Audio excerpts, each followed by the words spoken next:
அதாவது 13 வயசு, சுமார் 13 வயசு அப்படிங்கிறதுக்குள்ள நாங்கள் துப்பாக்கி எடுத்துக்கிட்டேன். 14 வயசுலாம் பயங்கரமான வேட்டைக்காரன்.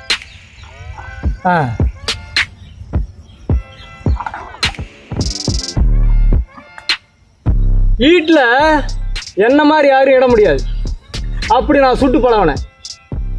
எல்லாம் இப்படி வச்சு தான் குறி பார்த்து சுடுவாங்க.